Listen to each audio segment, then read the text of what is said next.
सबसे पहले आपका स्वागत है मेरे YouTube चैनल पर। पहली बार आप लोगों के लिए चैनल शुरू किया हूँ। मुझे पता है आप लोग बहुत स्ट्रेस से गुजर रहे होंगे, इसलिए आप लोगों के स्ट्रेस को दूर करने के लिए तनिक प्रयास करने की कोशिश कर रहा हूँ। सेशन को पूरा देखिएगा ज़रूर, क्योंकि जब मैं फर्स्ट ईयर में था तो मैं इसी स्ट्रेटजी की सहायता से एवं गुरुजनों के आशीर्वाद से एक अच्छा नंबर लाने में सक्षम रहा। मैंने टोटल F1 में 25 क्वेश्चन तैयार किया है प्रीवियस ईयर, और अपने हिसाब से जो मुझे लगता था महत्वपूर्ण क्वेश्चन है जो F1 में आएगा वो मैं तैयार किया हूँ। तो आपको मैं बारी बारी एक एक क्वेश्चन कराऊंगा और इसे आप सुनिएगा और ध्यान से पॉइंट नोट कीजिएगा।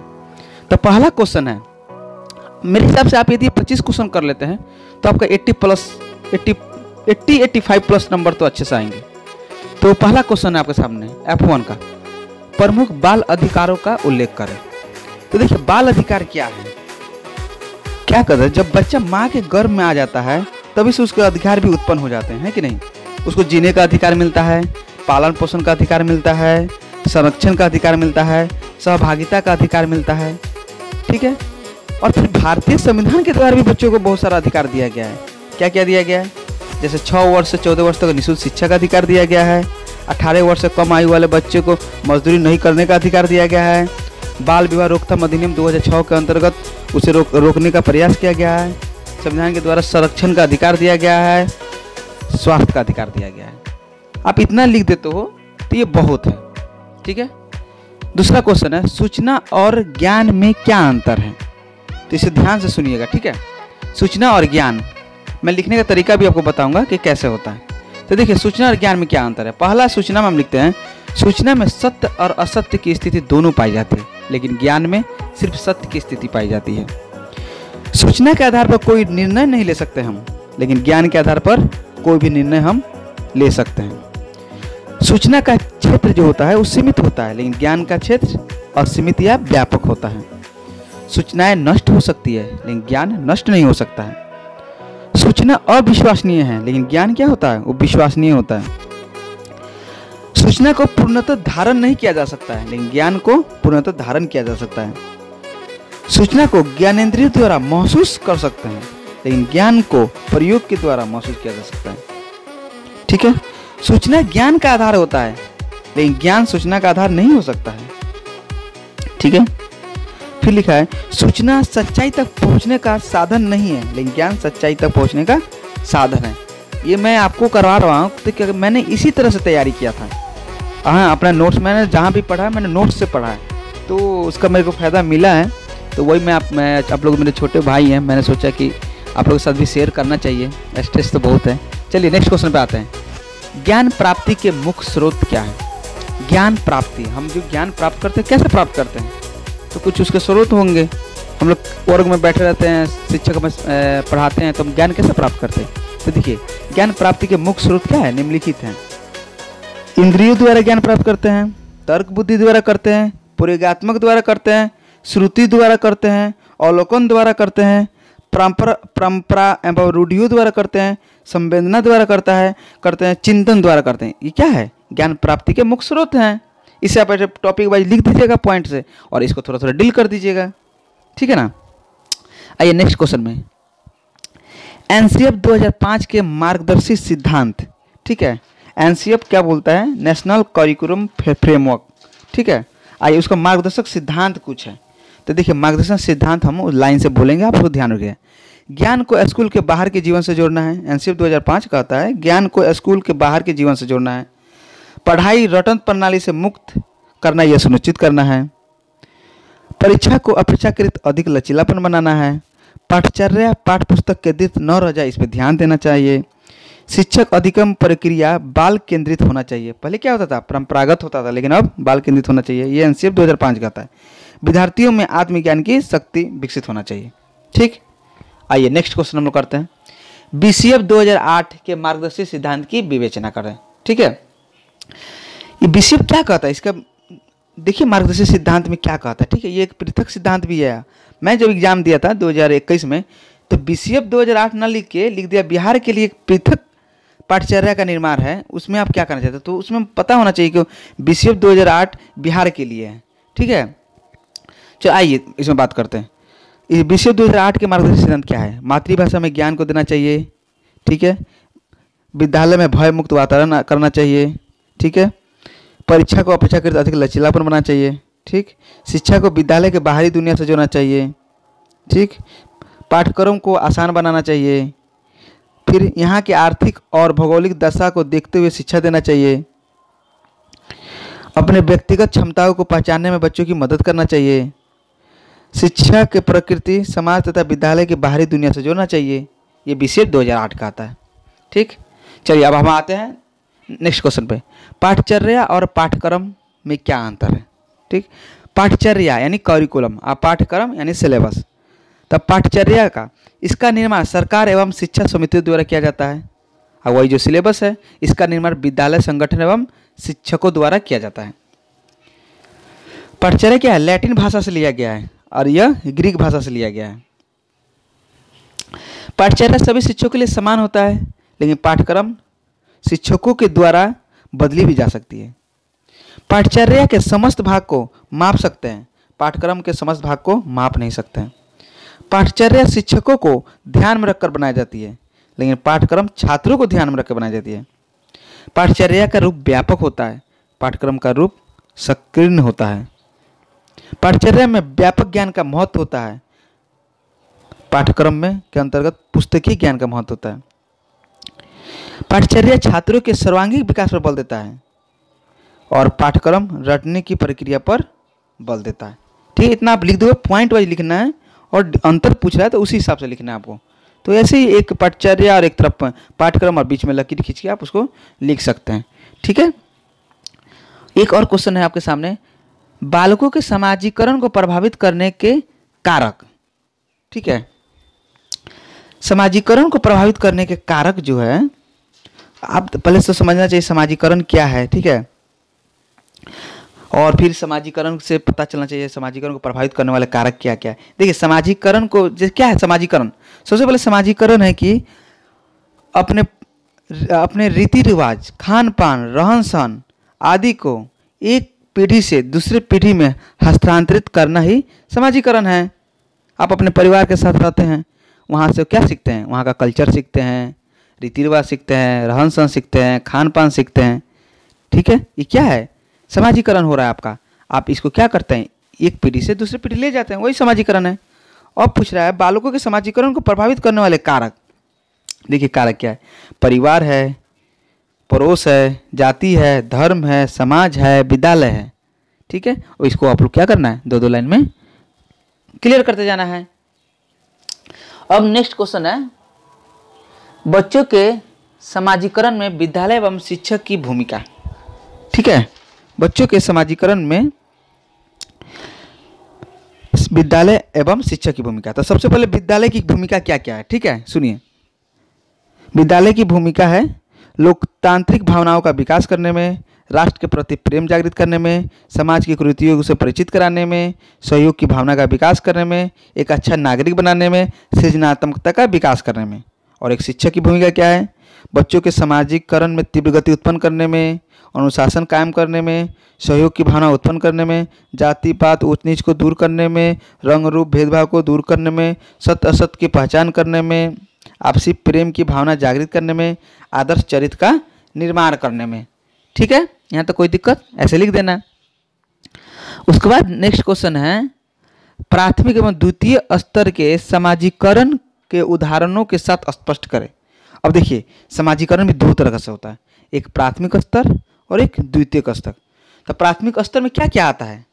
देखिए क्या क्या आता है। प्राथमिक स्तर में परिवार आता है, माता पिता आता है, भाई बहन आता है, हाँ, पड़ोस आता है, दादा दादी आता है। ये क्या है? प्राथमिक स्तर। लेकिन वही द्वितीय स्तर में क्या आ जाएगा? विद्यालय आ जाएगा, फ्रेंड सर्कल यानी मित्र मंडली आ जाएगा, आपका समाज आ जाएगा। ये द्वितीय स्तर है। तो इसी के बारे में आपको लिखना है। जितना ये पॉइंट बताए हैं प्राथमिक स्तर में, उस पॉइंट को लिखना है। द्वितीय स्तर में उस पॉइंट को लिखना है। और यदि 10 नंबर में पूछता है तो उस पॉइंट को थोड़ा थोड़ा डील कर देना है, आपका कंप्लीट हो जाएगा, ठीक। अब नया क्वेश्चन हम लोग आते हैं। नया क्वेश्चन है, बच्चों के समाजीकरण में परिवार की क्या भूमिका है, ठीक। आइए अब देखते हैं परिवार की भूमिका। देखिए समाजीकरण में परिवार की भूमिका पूछ देता है, समाज की भूमिका पूछ देता है, समुदाय की भूमिका पूछ देता है, माता पिता की भूमिका पूछ देता है। तो सारे भूमिका लगभग एक दूसरे से कनेक्टेड ही है। अब हम इसको थोड़ा सा समझने की कोशिश करेंगे, ठीक है।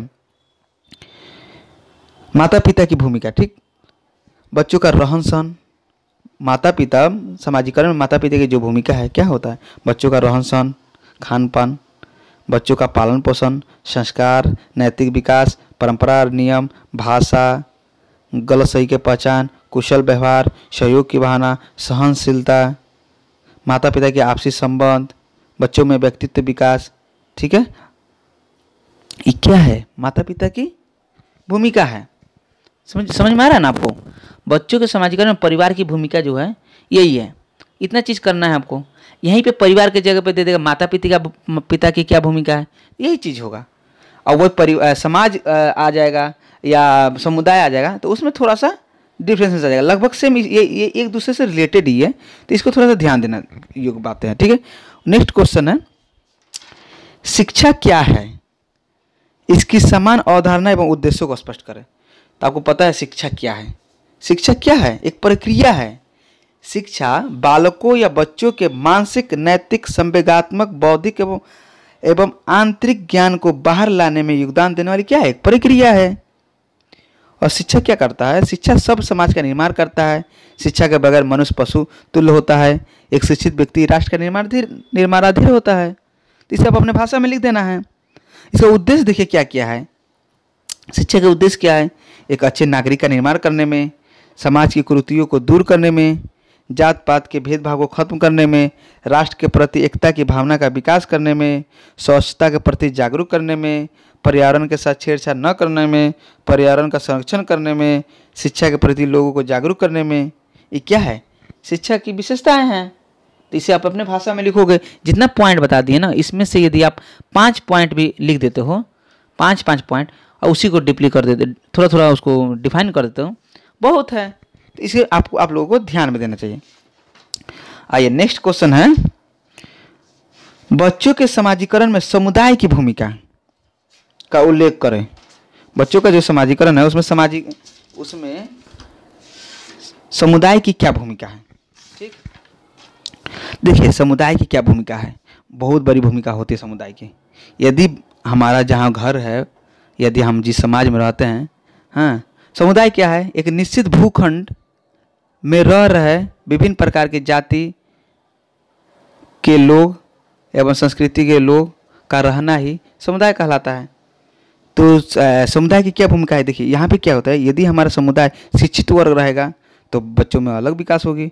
यदि हमारे समुदाय अशिक्षित वर्ग रहेगा तो बच्चों में अलग विकास होगी। तो यदि शिक्षित वर्ग रहेगा तो उसमें कैसे लिखना है, भाषा कौशल बच्चे का बढ़ेगा, रहन सहन सब होगा, बड़ों का इज्जत करना सीखेगा, झगड़ों से दूर रहेगा, माता पिता की बातों को पालन करेगा। ये क्या होगा, सब समाज रहेगा। तो क्योंकि बच्चा समाज से अनुकरण करता है, सीखता है, समझे ना। अब वही यदि समाज हमारा क्या होगा, यदि हमारा समुदाय असभ्य रहेगा तो, क्योंकि यहाँ पे क्वेश्चन है बच्चों के समाजीकरण में समुदाय की भूमिका। ये समुदाय कहीं ना कहीं समाज का ही एक छोटा सा पार्ट है, ठीक है। तो यहाँ पे यदि समाज हमारा अशिक्षित वर्ग रहेगा तब देखिए बच्चों में क्या क्या हो रहा है, भाषा में कड़वापन रहेगा, रहन सहन असभ्य होगा, बड़ों का इज्जत नहीं करेगा, एक दूसरे से झगड़ेगा, माता पिता का सम्मान ज़्यादा नहीं करेगा। ये आप लिख सकते हैं अपने भाषा में, जो जैसा प्रश्न पूछा है। यहाँ पे यदि समाज भी पूछ दिया है तो आप इसको सभ्य असभ्य के तौर पर लिख सकते हैं, सेम यही, और कुछ नहीं करना है। नेक्स्ट क्वेश्चन हम चलते हैं, समाजीकरण क्या है। देखिए समाजीकरण क्या है एवं समाजीकरण की अवधारणा को स्पष्ट करें। आपको इसके पहले हम बता चुके हैं कि समाजीकरण, उस पहले वाले क्वेश्चन में, फिर भी एक बार मैं बता देता हूँ कि समाजीकरण क्या है। मैं आपको बताया हुआ था, अपने पूर्वजों को देखकर समाज की रहन सहन, खान पान, समाज के नियम कानून, मापदंड और उस समाज में बोली जाने वाली भाषा को एक पीढ़ी से दूसरे पीढ़ी में ले जाना ही समाजीकरण है, समझे ना। ये इतना लिखना है, फ्रंट पे ये सब चीज़ें होनी चाहिए, ताकि जब एग्जामिनर आपका कॉपी चेक करता है तो उसे पता होना चाहिए कि चलो बच्चन ने ये चीज़ लिखा है, यानी सटीक लिखा। उसके बाद से आप उस पर अंदर कुछ भी लिखो, मतलब इससे संबंधित होना चाहिए, कुछ भी लिखने से तात्पर्य है कि इससे संबंधित होना चाहिए, ऐसे आप लिखो तो समाजीकरण है। इसकी अवधारणा पूछा है तो अवधारणा यही है, कॉन्सेप्ट क्या है, आप परिवार से सीखते हो, समाज से सीखते हो और क्या करते हो, उसको एक पीढ़ी से दूसरे पीढ़ी लेके जाते हो, वही है समाजीकरण। समझ में आ गया? आइए नेक्स्ट क्वेश्चन में चलते हैं। आप अब इसमें हमें लगता है कि आप लिख लोगे। आइए 14 नंबर क्वेश्चन में हम चलते हैं। शिक्षा नए समाज बनाने की एक प्रक्रिया वर्णन कर रहे हैं। आप तो जानते हैं, इसके पहले मैं शिक्षा का उद्देश्य दे दिया हूँ। सारे उद्देश्य यदि आप उसमें लिख देते हो पॉइंट वाइज तो क्या करता है, नए समाज का निर्माण करता है। फिर भी मैं थोड़ा सा आपको बता देता हूँ क्या होता है। शिक्षा नए समाज बनाने की एक प्रक्रिया है, वर्णन करें। इसको देखिए क्या होता है, शिक्षा के बगैर क्या है, मानव जानवर के तुल्य होता है। ठीक है, शिक्षा एक साधन है जिसके माध्यम से हम एक नए समाज का निर्माण कर सकते हैं। हम जानते हैं कि हमारा समाज हो या देश वहाँ के लोगों से ही महान होता है। यदि उस समाज में या उस देश के लोग शिक्षित होंगे तो वह देश खुद ब खुद प्रगतिशील होता चला जाएगा। तो जब प्रगतिशील होगा, शिक्षा होगा, तो क्या होगा, एक नए समाज का निर्माण होगा। तो है ना, एक शिक्षा नए समाज बनाने की एक प्रक्रिया है। तो ये आपको इसी पे क्या करना है, थोड़ा सा इसको बढ़ा के और लिख देना है ना। ऐसे मैं मेरे ये टोटल जितना भी 25 क्वेश्चन कराऊंगा, इसका PDF मैं आपको सेंड करूंगा, है ना। आपको अच्छा लगा तो आप जरूर बताइएगा। ठीक, आइए नेक्स्ट क्वेश्चन हम करते हैं। ज्ञान मीमांसा से आप क्या समझते हैं? ज्ञान मीमांसा क्या होता है ना, एपिस्टेमोलॉजी, ये 2 वर्ड से मिलकर बना हुआ है, एक ज्ञान और विज्ञान। ज्ञान मीमांसा का मतलब ही होता है ज्ञान का विज्ञान। ज्ञान मीमांसा दर्शन शास्त्र का सबसे महत्वपूर्ण शाखाओं में से एक है जो ज्ञान के बारे में वर्णन करती है। जैसे ज्ञान की प्रकृति कैसी है, ज्ञान का क्षेत्र कैसा है, ज्ञान प्राप्त करने की विधि क्या है, ज्ञान के प्रकार क्या है, यही सब ज्ञान मीमांसा करता है। कैसे होता है ज्ञान मीमांसा में, यदि हम किसी बच्चे को बता दिए, पढ़ा दिए कि आपका क्या बोलते हैं उसको, यदि पानी 100 डिग्री टेम्परेचर पे उबलता है, ठीक है, तो पढ़ लिया, लेकिन उसकी क्या हुआ, उसका अवधारणा कंसेप्ट जो होता है क्लियर नहीं हुआ। यदि उस बच्चा को हम गैस पे पानी चढ़ा के और उसको गर्म करके थर्मामीटर से नाप के यदि उसको दिखाएंगे, देखो 100 डिग्री टेम्परेचर हुआ, पानी ये उबलना चालू, क्या हो गया, उसकी अवधारणा कंसेप्ट जो होता है वो क्लियर हो गया।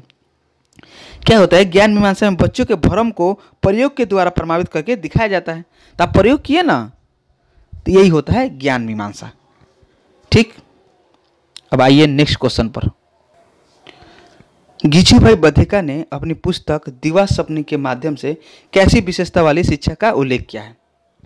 ये यहाँ पे आपका शिक्षा शास्त्री लोग शुरू होते हैं। टोटल 8 शिक्षा शास्त्री है जो 35 नंबर का आपसे पूछता है। ये 8 शिक्षा शास्त्री एकदम ध्यान से रखना, कुछ करे ना करे, ये 8 शिक्षा शास्त्री के बारे में आप लोग पढ़ लीजिएगा जरूर। ठीक है, मैं एक एक करके कराऊंगा। ठीक है, और गिजुभाई बधिका ने अपनी पुस्तक दीवा सपने के माध्यम से कैसे विशेषता वाली शिक्षा का उल्लेख किया है। इसे कैसे लिखेंगे इसका तरीका भी मैं आपको बताऊंगा।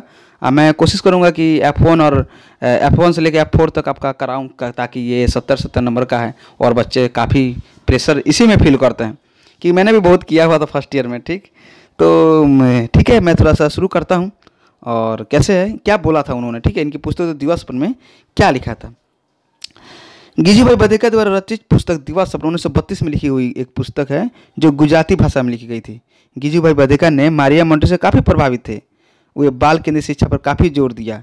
गिजुभाई बधिका जी के अनुसार बच्चों की शिक्षा पाठचर्या के अनुसार नहीं होना चाहिए। उन्होंने पाठ्य पुस्तक का विरोध किया, है ना। उन्होंने बोला बाल केंद्रित शिक्षा होनी चाहिए। ये गिजुभाई बधिका ने की पहल थी। ठीक है, इनके अनुसार जो शिक्षण विधि निम्न प्रकार से होनी चाहिए। खेल विधि द्वारा सिखाया जाना चाहिए, कहानी द्वारा सिखाना चाहिए, नाटक के द्वारा सिखाना चाहिए, क्रिया द्वारा सिखाना चाहिए, है ना। बच्चों को संगीत व फूलों में चित्र भरना सिखाना चाहिए। वृक्ष, नदी, पर्वत, पर्यावरण का निरीक्षण करना सिखाना चाहिए। स्वास्थ्य संबंधी जानकारी देना चाहिए। महापुरुषों की जीवनी का अध्ययन करने पर जोर देना चाहिए। हैं, इनके अनुसार शिक्षा का उद्देश्य कैसा होना चाहिए। बालक का शारीरिक विकास करना चाहिए, बालक की मानसिक एवं सृजनात्मक शक्तियों का विकास करना चाहिए, बालक में नैतिक विकास करना चाहिए, बालक में कुशल नागरिक बनाने के लिए प्रयास करना चाहिए। हाँ, फिर उनका कहना था बालक जब विद्यालय में आएंगे उनको नाम लेकर बुलाया जाए, उनको आदर और प्रेम दिया जाए, बच्चों को कहानी के माध्यम से सिखाया जाए। इससे ये होगा बच्चे अपने आप को गौरवान्वित महसूस करेंगे और विद्यालय प्रतिदिन आएंगे। इन्होंने अपने दिवा स्वप्न में यही बोला था। इसे अपने पॉइंट वाइज लिख देना है और क्या करना। आइए नेक्स्ट क्वेश्चन है, शिक्षा पुस्तक में कवि गुरु रविन्द्रनाथ टैगोर ने कैसी विशेषता वाली शिक्षा की कल्पना की है, वर्तमान संदर्भ में इसकी प्रासंगिकता पर विचार करें। अब देखिए क्या है, रविन्द्रनाथ टैगोर जो किताब लिखा था उसका किताब का नाम था शिक्षा। अब उन्होंने शिक्षा में कैसी विशेषता वाली बात की है, देखिए कवि गुरु रविन्द्रनाथ द्वारा रचित पुस्तक शिक्षा 1908 में लिखी गई थी। ठीक है, यह एक पुस्तक है जिनके अनुसार शिक्षा विद्यालय की चारदीवारी के अंदर सीमित नहीं होनी चाहिए, बच्चों को स्वतंत्र छोड़ देना चाहिए जिसमें उनका सर्वांगीण विकास हो सके। साफ सुथरा उसमें लिखा गया है, शिक्षा पुस्तक जो था बच्चों को जो शिक्षा देनी चाहिए वो विद्यालय के चारदीवारी के अंदर तक ही सीमित नहीं होना चाहिए, उसे स्वतंत्र छोड़ना चाहिए। ये पॉइंट तो एकदम ऊपर होना ही चाहिए और पॉइंट को अंडरलाइन होना चाहिए ताकि उसको पता चलेगा कि एग्जामिनर को हाँ बच्चा ने पढ़ा है, उस किताब को पढ़ा है, क्या बोला गया है।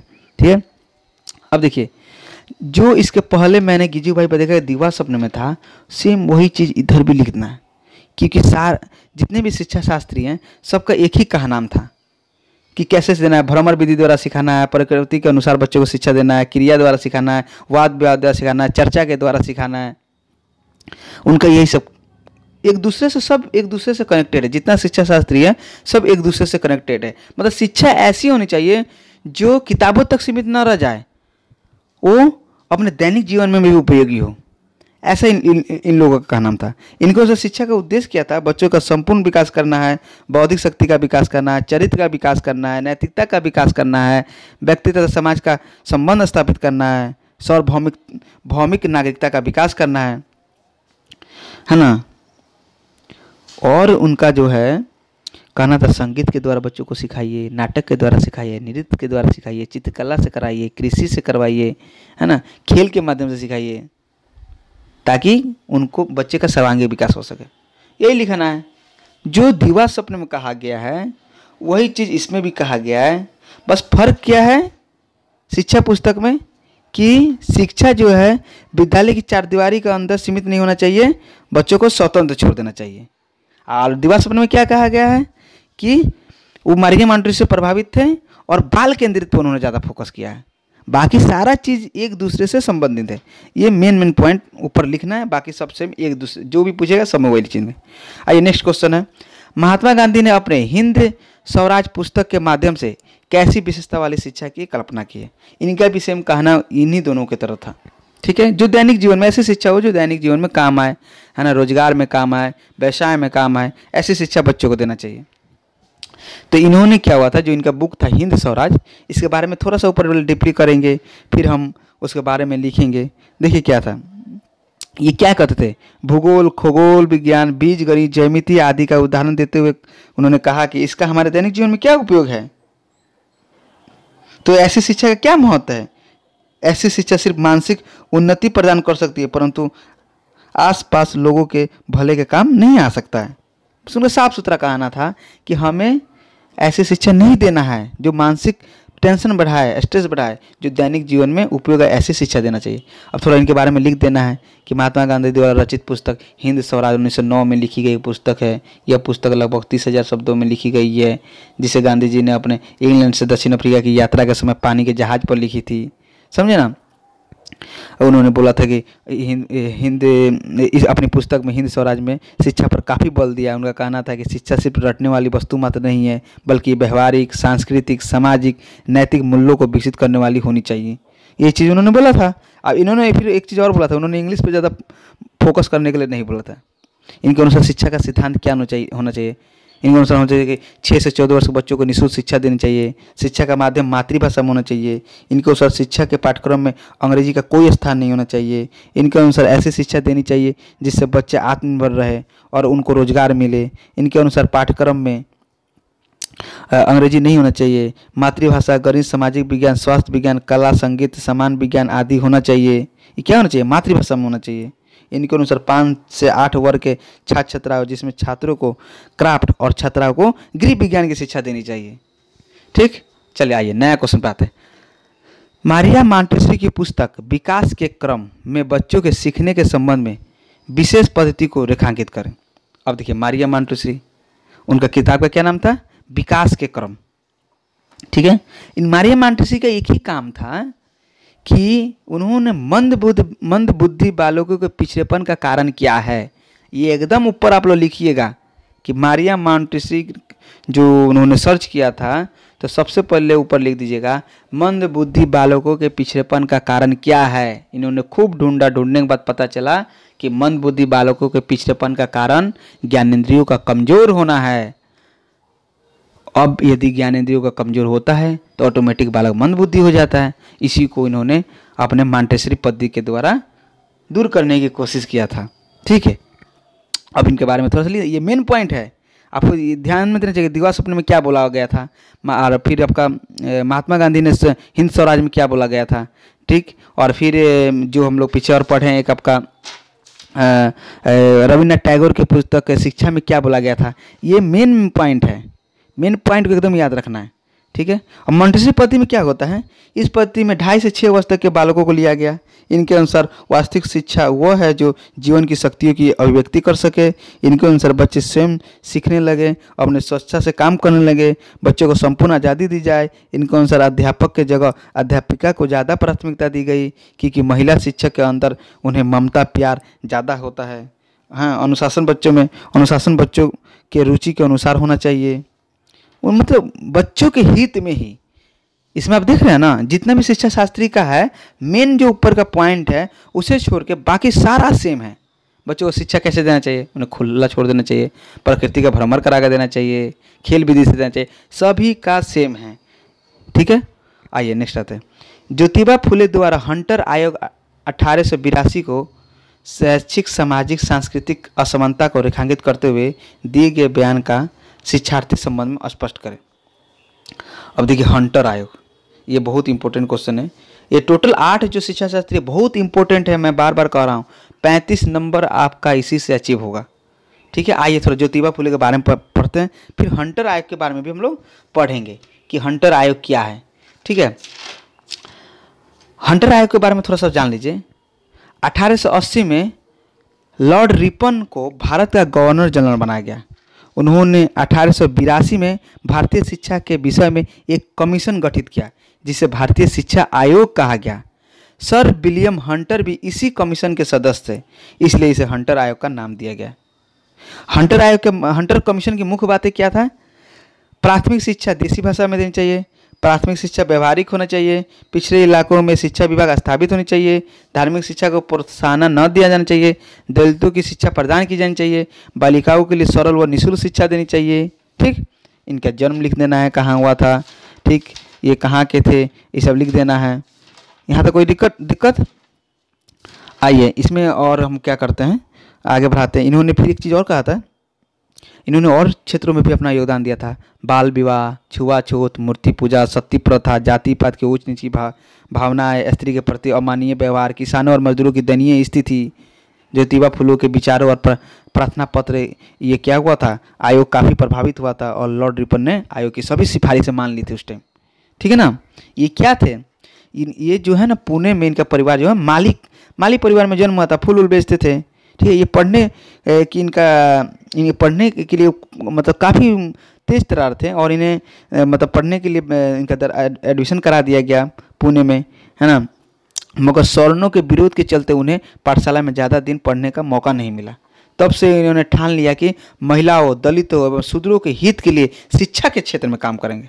तब उन्होंने 1882 में हंटर आयोग के द्वारा अपनी ये बातें रखी थी जो मैंने ऊपर बोला। ठीक है, इसे लिख देना है। आइए अब है जे कृष्णमूर्ति की पुस्तक शिक्षा क्या है में सीखने सिखाने में संवाद की भूमिका रेखांकित करें। अब जे कृष्णमूर्ति की जो किताब था शिक्षा क्या है, उसमें क्या मेन पॉइंट है पहले उसको लिखना है, जैसे और सब में था। तो देखिए, जे कृष्णमूर्ति का जन्म 12 मई 1895 में तमिलनाडु के एक छोटे से गांव में हुआ था। उनके द्वारा लिखी गई पुस्तक शिक्षा क्या है में जीवन से संबंधित कठिनाइयों का संपूर्ण रूप से समाधान एवं उन कठिनाइयों से हार न मानने वाली आत्मशक्ति ही सच्ची शिक्षा है। इनका कहना यही था। मेन पॉइंट ये चीज आपको लिखना है। इनके अनुसार दैनिक जीवन में आ रहे उतार चढ़ाव से मायूस होने की जरूरत नहीं है। इस उतार चढ़ाव को नष्ट करना ही सच्ची शिक्षा का मतलब है। उनके अनुसार वर्ग पास कर जाना या कोई एग्जाम पास कर जाना शिक्षा का सही मतलब नहीं है। इनके अनुसार शिक्षा की पाठचर्या कैसी होनी चाहिए? जी कृष्णमूर्ति के अनुसार पाठचर्या ऐसी होनी चाहिए जो संपूर्ण मानव का विकास कर सके। इसके लिए उन्होंने पाठचर्या में क्या क्या कहा?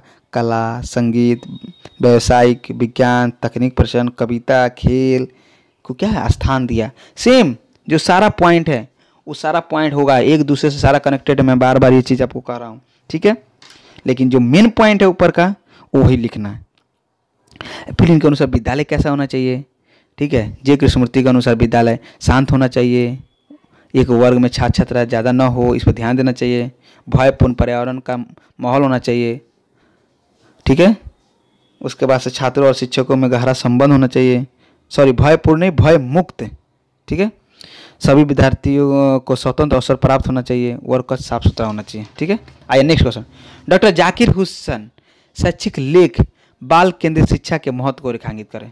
अब डॉक्टर जाकिर हुसैन के बारे में बताना, ये तो बहुत प्रतिष्ठित व्यक्ति थे और ये अपने शिक्षा विभाग में बहुत ही अपना अहम योगदान निभाया था। क्या बोला था इन्होंने, सुन लीजिए। डॉक्टर जाकिर हुसैन का जन्म 8 फरवरी 1897 में हैदराबाद में हुआ था। वे बिहार के राज्यपाल भी थे, भारत के उपराष्ट्रपति थे और राष्ट्रपति पद पर भी नियुक्त थे। इनके अनुसार यदि बच्चे का मस्तिष्क, हृदय और कर्म का विकास कर दिया जाए तो बच्चा का संपूर्ण विकास खुद ब खुद हो जाएगा। ये मेन पॉइंट उन्होंने बोला था, क्या क्या? मस्तिष्क, हृदय और कर्म का विकास कर दिया जाए। इसे आपको ऊपर लिख देना है। इन्होंने शिक्षा के निम्नलिखित उद्देश्य बताए थे। बालक को बाहरी जगत से अवगत कराना, बालक को स्वतंत्रता प्रदान करना, बालक को मानसिक और शारीरिक विकास करना। इनके अनुसार शिक्षा विधि कैसी होनी चाहिए? खेल विधि द्वारा, प्रयोग विधि द्वारा, प्रोजेक्ट विधि द्वारा, हाँ, कार्य के शिक्षा के साथ जोड़ना। ये सब क्या है जो पुराने में बताया गया है, पुराने शिक्षा से। सेम वही चीज़ इन्होंने भी बोला है, लेकिन जो मेन पॉइंट है क्या क्या बोला है? मस्तिष्क, हृदय और कर्म का विकास कर देना चाहिए ताकि उसका संपूर्ण विकास हो सके। कोई दिक्कत यहाँ तक? मेरे हिसाब से दिक्कत नहीं होगा। चलिए लास्ट आपका बचा जॉन डीवी की पुस्तक शिक्षा और लोकतंत्र से जीवन की आवश्यकता के रूप में लेख शिक्षा में शिक्षा और समाज की अंतःक्रिया को रेखांकित करें। देखिए जॉन डीवी भी बहुत अमेरिका के थे ये थोड़ा इनके बारे में हम थोड़ा जानते हैं क्या था, ठीक है। जॉन डीवी का जन्म 1859 में अमेरिका में हुआ था। वे एक शिक्षा शास्त्री, दार्शनिक एवं मनोवैज्ञानिक थे। यही एक ऐसा मनोवैज्ञानिक थे जो ये 3 चीज़ों की उपाधि लिया था, शिक्षा शास्त्री, दार्शनिक एवं मनोवैज्ञानिक। इनके द्वारा रचित पुस्तक शिक्षा और लोकतंत्र में उन्होंने जोर दिया कि विद्यालय के 4 दीवारी के अंदर की पढ़ाई हमारे समाज से संबंधित होना चाहिए ताकि बच्चों का संपूर्ण विकास हो सके, उनमें नैतिक विकास हो सके। समझ में आ रहा नहीं क्या कर रहा? रविन्द्रनाथ ने क्या बोला था कि विद्यालय के 4 दीवारी के अंदर ही शिक्षा सीमित नहीं होनी चाहिए, बच्चों को स्वतंत्र छोड़ देना चाहिए। इनका क्या कहना है? विद्यालय के 4 दीवारी के अंदर की पढ़ाई हमारे समाज से संबंधित होना चाहिए ताकि बच्चे का संपूर्ण विकास हो सके। यही मेन पॉइंट है, यही चीज़ें आपको हर शिक्षा शास्त्री का कुछ मेन पॉइंट है उसे एकदम टॉप पे लिखना है, ठीक है। इन्होंने शिक्षा को सामाजिक जीवन से जोड़ने पर बल दिया। जॉन डीवी लोकतांत्रिक समाज के सार्थक थे। उनके अनुसार ऐसे समाज का निर्माण करना चाहिए जिसमें व्यक्ति कोई भेदभाव नहीं होना चाहिए, सभी को स्वतंत्र होना चाहिए, इच्छाओं को पूरा करने का मौका देना चाहिए। इनके अनुसार शिक्षा के 2 आधार बताया था, एक मनोवैज्ञानिक आधार, एक सामाजिक आधार। इनके अनुसार शिक्षा का उद्देश्य क्या होना चाहिए? बालक की रुचि के अनुसार होना चाहिए, शिक्षा सामाजिक होना चाहिए, शिक्षा का अपने जीवन में, अपने दैनिक जीवन में उपयोग होना चाहिए, ठीक है। मैं आई होप आप लोगों को समझ में आएगा। यही 25 क्वेश्चन है जो मैं आप लोगों के लिए लेके आया था। आप लोग इसे ज़रूर देखिएगा, ये आपके परीक्षा में आपकी मदद करेगा। और मैं इसका आपका PDF भी शेयर कर दूंगा, हाँ, इसी चैनल पे। यदि आपको पसंद आया होगा तो आप लाइक सब्सक्राइब जरूर कीजिएगा और बेल आइकन को दबा दीजिएगा ताकि मैं जब अपना PDF शेयर करूँ तो आप तक पहुँच जाए। और इसे 25 क्वेश्चन को आप एक बार ज़रूर देखिएगा। और बस इसी के साथ जय हिंद।